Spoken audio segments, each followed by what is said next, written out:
When two guards tried to move a black Marine from his son's graduation, no one expected 6 Navy SEALs to rise from the crowd and stop the entire room. Without saying a word, Solomon Dryden didn't expect anyone to recognize him when he pulled into the parking lot behind Elmridge High. The building looked like most high schools in smaller Texas towns, weathered red brick, a few flags fluttering over the entrance, kids loitering near the gym doors. It was already crowded, parents in dress shirts, siblings holding signs, a grandmother leaning on a walker. It was all there. He parked his Dodge Charger near the chain link fence and stepped out, smoothing the lines of his deep blue Marine uniform.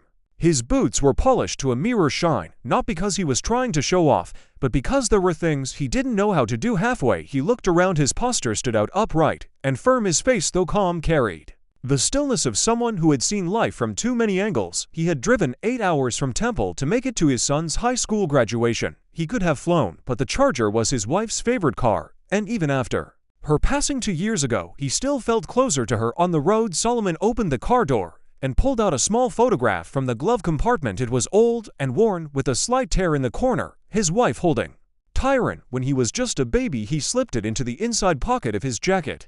"I promised you," he said softly, "I wouldn't miss it." The walk to the entrance was slow and intentional. Every step carried meaning. His chest filled with something he didn't have a name for, but it lived somewhere between pride and ache. Inside the gym was packed. Metal chairs filled the floor, bleachers already overflowing. The air smelled faintly of concession popcorn and floor wax. It was noisy, chaotic, alive. Solomon showed his printed ticket to a volunteer near the door, a short man with a clipboard and headset. The man squinted at it, nodded quickly, and pointed toward the third row on the left side. "You're good to go. Family seating up front." "Appreciate it," Solomon said, his voice steady. He made his way to the row, catching glimpses of other families. As he passed, some folks looked at him, did a double take at the uniform, then turned away like they hadn't. One woman gave him a small smile, then whispered something to the man beside her. Solomon didn't react. He'd been black, tall, and in uniform for a long time. He knew what some looks meant and what others didn't. He found his seat and sat down. The chair was plastic, slightly wobbly. He adjusted it without complaint. In front of him, the stage was set. Banners hung across the gym wall. "Class of 2024" in big silver letters. A few school board members stood near the podium checking notes. Solomon glanced at the rows of students lined up at the far end of the gym. Tyron was somewhere in the middle, tall, lanky, with his mother's eyes 18 years gone, just like that. He remembered holding him the night he was born, still in uniform, dirt still under his fingernails. He'd flown in from Okinawa with only 4 days leave, and now here they were. He sat still, barely blinking, soaking in the moment. Behind him, people continued filing in. Chasers scraped, programs rustled. Someone laughed too loud. A man dropped his coffee and muttered under his breath, "None of it touched Solomon." His world was narrowed to the stage, the rows of young faces, and the weight of the photo against his chest. Then the music started, pomp and circumstance, and the crowd around rose to their feet. A few students looked nervous, others beamed. Solomon stood to shoulders, squared arms at his sides. The national anthem followed. Everyone placed hands over hearts. Solomon didn't move. He didn't need to. His whole presence was a salute. He thought of his wife again, how she would have cried through the whole ceremony, how she would have fixed Tyron's tie 3 times before letting him leave the house. His eyes stayed forward, but as the last note of the anthem faded to, uniformed men began walking down the side aisle, and they were heading straight for him. The 2 security guards moved with purpose. They weren't police. Their badges read Harlan Security Services, and their uniforms were standard black polo shirts tucked into cargo pants. Earpieces, radios on their belts. Neither of them looked older than 31 was short and wide-shouldered with a shaved head and a tight expression. The other was taller, lanky, and chewing gum like he had somewhere better to be. Solomon noticed them right away, but didn't flinch. His training taught him long ago that stillness was often more commanding than movement. He kept his eyes forward, his hands resting loosely on his thighs. The shorter guard stopped beside him and leaned down just enough to be heard. "Excuse me, sir," he said in a low voice, "we're gonna need you to come with us." Solomon slowly turned his head. "Is there a problem?" The tall one stepped forward. "Yeah, this section's for families of graduating seniors." Solomon blinked, then reached into his coat pocket and pulled out the same printed ticket he'd shown at the door. "This is my seat, 3rd row, left side, family seating confirmed." The shorter guard didn't even look at the ticket. "We got told it's full." Solomon didn't move. "It was full when I sat down. Do you want to tell me who gave that order?" The tall guard shifted uncomfortably. He wasn't expecting a calm, clear voice. "Look, it's not a big deal. There's some extra seats in the back. Let's not make this anything. It doesn't have to be." Solomon's eyes narrowed slightly, not with anger, just quiet calculation. "I drove 8 hours to watch my son walk across that stage. I'll be Sitting right here, a few heads had started turning. A woman to Rose over-nudged her husband and nodded toward them. Someone in the bleachers tilted their phone slightly, maybe recording. The short guard straightened up and looked around. Sir, I'm gonna ask one more time. You can ask all day, Solomon said, his voice lower, now firmer. I'm not moving. The tall one sucked his teeth. Maybe you'd be more comfortable in the back. That's all we're saying. And there it was. Solomon looked at him fully now. That phrase wasn't about logistics, it wasn't about policy, it was about something older, something quieter, something that had followed him all his life, in boardrooms, waiting rooms, front porches, and even the base cafeteria. Just behind a smile, just under a whisper. He didn't respond. The air shifted around them, the way it does when people start sensing a line has been crossed. The short guard noticed it too. He adjusted the radio on his hip and muttered something into the mic, never breaking eye contact. Solomon stayed seated, staring forward like the conversation had ended, because for him, had a woman seated beside him, older and pale-skinned, leaned slightly toward him and whispered, "Don't you let them move you." He nodded once, acknowledging her, but saying nothing. He didn't want to make a scene. He wanted to watch his son graduate like any other father, but the guards weren't finished. The tall one lowered his voice again. "Look, you got a problem, take it up with the school office. We got our orders." Solomon turned his head toward him once more. "You have a name, son?" The guard blinked. "It's Officer Melly." "Not officer," Solomon replied. "Your private security." The other one stepped in. "All right, that's enough if you don't stand up." He didn't finish the sentence, because that's when the gym door at the far end clicked open and 6 men walked in. No uniforms, no badges, just firm postures, squared shoulders, and faces that said they'd been through worse things than awkward stares and misjudged instructions. They didn't walk in together. They filtered in one by one, taking different spots like they weren't there together. But anyone watching closely could tell they moved the same, watched the room the same, at the same, still steady and alert. Solomon didn't look back. He didn't have to. He knew exactly who they were, but the guards didn't, at least not yet. And they were about to find out. Solomon kept his focus on the stage. His jaw didn't move, but his mind was turning. He wasn't angry, not yet, but something inside him clicked into place like a switch he didn't use unless he had to. The one built for survival, for balance, for patience under pressure. The 2 guards didn't leave. They hovered. It was the kind of hovering that wasn't about doing a job. It was about trying to remind someone they had power. But what they didn't understand was that Solomon had lived in places where power was life or death, not some gym with folding chairs and a sound system. A student name was called from the stage and the crowd clapped politely, but people weren't really paying attention to the ceremony anymore, not the ones nearby. They were watching the standoff, pretending not to. The taller guard Mally shifted his stance again. He leaned closer, voice quieter this time. "I'm trying to do you a favor here, all right? This doesn't need to get ugly." Solomon's eyes flicked to him. "You don't have that kind of favor to offer." A pause. Mally drew back slightly, as if reconsidering his next move, but the shorter one, Garvin, according to his badge, was less subtle. He didn't like being challenged. His hand hovered near the radio again. A few rows behind, a man stood up slowly. Nobody noticed at first. He didn't say a word, just crossed his arms and stared, clean-shaven, broad frame, eyes sharp. He took a seat near the aisle, without removing his gaze from the scene in front of him. A second man stood up on the opposite side of the gym, same posture, calm, intentional. Then a third. They didn't speak, they didn't need to. Solomon knew them all. He didn't turn to look, because his instincts didn't require confirmation. He had led these men through mud, gunfire, and silence darker than most people could imagine. Garvin leaned down again, this time with something in his voice that wasn't there before. "Listen, man, you're making this into a situation." Solomon turned his head slowly and deliberately. "And you're not listening." Garvin's hand twitched toward the radio again, but before he could say a word, a voice broke the tension from 10 feet away. "Is there a reason this man's being bothered?" It was clear, calm, controlled, the kind a voice that doesn't rise to get attention. It drops just enough to make everyone else stop talking. It came from a man standing in the center aisle, tall, salt and pepper beard, fitted black coat over a gray shirt. His name was Creed Marston. He was the one Solomon had pulled from the wreckage in Kandahar, dragging him across 100 yards of sand, while bullets rained down like gravel. Garvin looked up, caught off guard. "Who are you?" Creed didn't answer. He stepped forward. "Once I asked you a question." Mally raised a hand. "Sir, we've got this under control." "No," Creed said sharper. "Now you don't." Another man stood up from the far bleachers, then another, 4 of them. Now Solomon remained seated still. Quiet. The entire left side of the gym was now watching opally. A boy pointed. A teacher tried to wave attention back to the stage, but nobody was looking at the diplomas anymore. Creed took one more step forward. "You're embarrassing yourselves, and you're one breath away from making this worse." Garvin glanced at Mally, who looked less confident by the second. It was clear now they hadn't expected backup, especially not backup like this. "I don't care what you're Orders were, Creed said. You don't put your hands on that man, you don't tell him to move, you don't ask again. The silence in the gym felt tight, the kind that didn't come from fear, but respect, a quiet respect that started to swell as more people realized what was happening. Solomon finally looked up at Creed and gave the smallest nod. Not a thank you, not a request, just recognition. Creed's eyes softened for a moment, then he stepped back and took his seat again.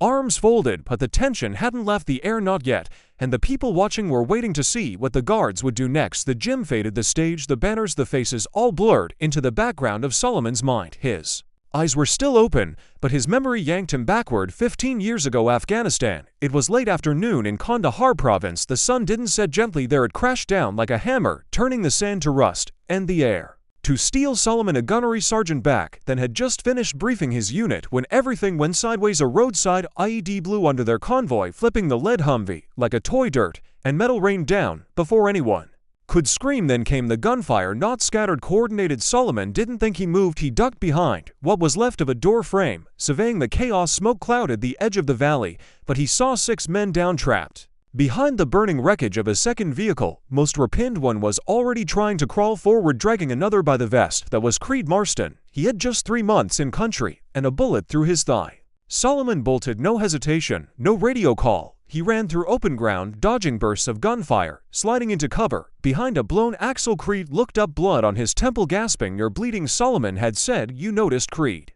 coughed. Solomon grabbed the straps of the down soldier beside him, Enrique Soto, and began pulling. Creed pushed from behind, wincing with every inch. Where's Diva? Solomon shouted. Creed pointed weakly left side under the hood.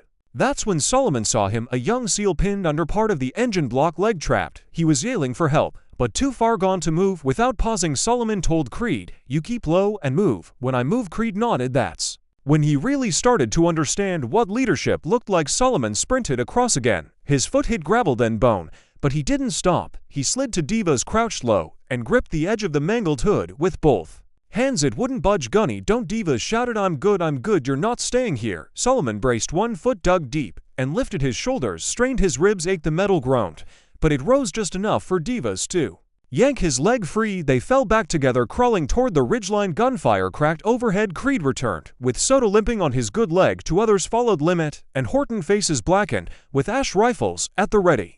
When the firing stopped, there were no cheers, no victory speech, just silence and breathing. All 6 of them were alive. Solomon was the last to check out. He stayed on rear watch until the dust settled and the medevac arrived. He didn't speak for a long time after that, but Creed remembered they all did after that day. There was never a doubt. If Solomon asked for anything, anywhere, anytime, they'd be there no matter what. Back in the gym, Creed sat quietly in his chair, eyes fixed on the guards still standing near Solomon. He wasn't thinking about war, he was thinking about promises. The man who had dragged him out of a war zone was now being harassed in front of a high school stage for trying to watch his son graduate. He clenched his fists. Another SEAL, Javier Meeks, walked in and sat for rows back. Then Zachary Wells found a spot along the right side bleachers. They didn't speak, they didn't need to. Solomon glanced toward the back of the gym now, just briefly. His eyes met Meeks. That was enough, but the guards didn't understand what those looks meant, not yet. And the moment they made the next move, they'd learn real fast. The ceremony pressed on, at least on the surface. Names were still being called. Families clapped, some too loudly, trying to cover up the tension that now thickened the air. But the attention had shifted. Eyes that had once been glued to the stage now kept drifting toward the 3rd row on the left, where Solomon Drayton sat like a statue, and 2 guards stood like they didn't know what to do next. Garvin glanced toward the front, where a school official tried to get his attention. The woman looked nervous, mouthing something and gesturing subtly toward the guards, but Garvin shook his head. He wasn't ready to walk away. He'd started something, and his ego didn't know how to back down. Molly shifted his weight again, his jaw working harder now on the gum, clearly uncomfortable, but he hadn't walked away either. Sir, Garvin said again, this time louder. This is your last warning. Solomon didn't move to do what exactly. Garvin stepped forward, leaning in so close his belt brushed Solomon's knee. To stop making a scene. We don't want any trouble, just move to the back. Solomon turned his head and looked him dead in the eye. You're the only one causing trouble. Garvin's nostrils flared. That's when it slipped. You think wearing that uniform makes you better than everybody else. This is a high school, man, not your base. A hush fell across the rows around them. A little girl stopped squirming in her seat. A dad with a camera froze mid-zoom. Even Mally took a half step back. Like the words had landed heavier than he expected. Solomon didn't blink. He took a breath, not to calm himself, but to stay grounded. You need to walk Away Garvin didn't. Instead his hand dropped to the front of his belt, not on a weapon, but near enough to feel threatening. And that's when Creed stood up. He didn't yell, he didn't posture, he just stepped into the all slow and focused like the conversation had become his business now. The gym wasn't dead silent, but close. Creed's voice was clear. If you touch him, you'll answer to me. Garvin turned his head. And who the hell are you? Creed took another step forward. The man who's telling you this ends right now. One of the school board members noticed what was happening and whispered something to the principal. An assistant principal got up and started moving toward the back of the gym, probably calling someone on the walkie. Clipped to her side, the school staff was finally realizing this wasn't going to die down quietly. More SEALs rose from their seats, spread across the room. No formation, no spoken cue, just a unified instinct that kicked in all at once. By now, all 6 were standing. Garvin looked around, realizing they weren't just dealing with some angry parent. Something was different. These men didn't fidget. They didn't shift from foot to foot. Their presence filled the space like pressure before a storm. Creed took a step closer. You've got 2 choices. Walk away now, or watch this go somewhere you don't want it to go. Mally's voice finally cracked through. Let's just back off, man. But Garvin still hesitated. Solomon spoke again, not to Garvin, but to Creed. Don't waste your breath. He already made his decision. Creed didn't smile. He just lowered his voice one last time. Don't mistake silence for weakness. Finally, Garvin stepped back. Not much, but enough. His hand dropped away from his belt. His face burned, but he was outnumbered and outclassed. The principal appeared near the all, whispering quickly to the guards. Whatever she said was quiet, but firm enough to send them both walking toward the back exit. They didn't look at anyone on their way out. Solomon exhaled slow and steady. Creed sat back down. Without a word, all 6 SEALs remained standing, but the moment still hung in the air, and Tyron Drayson was watching everything from the lineup of students, his hands clenched at his sides. Tyron Drayton was near the center of the graduating class, standing in line between a girl with bright braids and a boy whose gown kept slipping off his shoulders. They were trying to focus on the ceremony, laughing nervously and checking their name cards like the world was normal. But Tyron's world wasn't. He had seen the 2 guards walking toward his father from the minute the anthem ended. At first, he thought maybe it was just routine, maybe they were helping someone find a seat, but something in his chest told him different. Then he saw the way his dad sat, so still, so composed, but locked in. He'd seen that look before, the same one he'd caught when he was 12 and came home crying because someone at school had said something they shouldn't have. His dad didn't raise his voice then either. He just sat with that same expression like steel that refused to bend. Tyron kept his eyes on the scene as best he could from his place in line. He couldn't hear what was said, but the body language told him enough. He saw the guards standing too close, saw his father calmly staying seated, and then he saw a man stand up, a tall guy in a dark coat. And somehow Tyron knew that wasn't just apparent. That man knew his father. The way he moved, the way he placed himself between the guard and the row, it was clear. He wasn't there for drama. He was there for Solomon Drayton. Then another man stood, and another. It wasn't loud, but it was like the temperature in the room shifted. Everyone was watching now. Tyron's heart beat faster. He wasn't scared. He was something else, torn between pride and fire. He had grown up hearing pieces of his dad's service stories, not the gory parts. His dad kept most of those to himself, but bits here and there. A buddy who sent Christmas cards every year, a scar that came from somewhere out in the dust, a box in the garage marked Kandahar that nobody ever opened. He never knew the names, never saw the faces, but now they were here standing like they'd been waiting for this moment, like they'd never stopped having his dad's back. Tyrion blinked hard, pushing down the burn behind his eyes. He didn't want to cry, not here, not now. The line moved forward. A few names were called. The clapping picked back up slowly, like someone had hit play again after a pause. But the room wasn't the same anymore. The energy had shifted. It wasn't about balloons or banners. Now it was about respect. One of the assistant principals tapped Tyron's shoulder and said something he didn't hear. He just nodded. The student next to him leaned over and whispered that your dad. Tyron didn't say anything. He didn't have to. The entire gym had seen it, and now everyone in that building understood what kind of man Solomon Drayson was. In the audience, Creed remained standing. He didn't look around for approval. He wasn't scanning for attention. He was watching Solomon, still seated in the same plastic chair, hands resting on his lap, eyes locked on the stage like nothing had happened. But something had. The rest of the SEALs stayed on their feet, to not posturing, just present. Their silence spoke louder than any microphone ever could. A few parents clapped louder now with each name, almost as if they were trying to make up for the tension earlier. The gym had become a living thing, stirred awake by a moment of injustice, held steady by the weight of honor. Solomon remained still, not defiant, not bitter, just present. A father watching his son take one more step into adulthood. But the moment that would break through all of it was still coming, and when Tyron's Name was finally called. The room wouldn't be able to pretend anymore. The line was moving faster now. Some students were still fidgeting, adjusting caps, whispering jokes under their breath, trying to enjoy the moment. But Tyron wasn't in that space anymore. His mind kept flashing back to his father sitting alone, surrounded by faces, but completely centered in that chair like it had been built just for him. There was something about how he held himself, calm, quiet, unshakable, and something about the way those men, those warriors, rose around him without needing to be asked. Tyron realized for the first time that he didn't really know the full weight his father carried. Sure, he'd seen the pictures, the medals in the old wooden box, the folded flag tucked into the bookshelf in the living room, but those things never really spoke. They just sat there like relics. Today, they walked. Today, they stood. The assistant principal called out the next name, then another. Tyron was 3 people away from the stage. He wiped his palms on his gown, tried to slow his breathing. The girl in front of him turned and grinned nervously. You ready? Tyron smiled a little more than you know. He stepped forward. On the other side of the gym, Solomon leaned slightly forward. His eyes never left the stage. He didn't clap for every student, not out of disrespect, but because his focus had narrowed to the boy in the black robe with the red and white honor cords, the boy who looked so much like his mother. When he smiled one name to names, then the announcer paused for a second, cleared her throat, and spoke with a bit more weight than before. Tyron Drake. The name echoed. There was a beat of silence, half a second, maybe less, before the room erupted, clapping, whistling, cheering.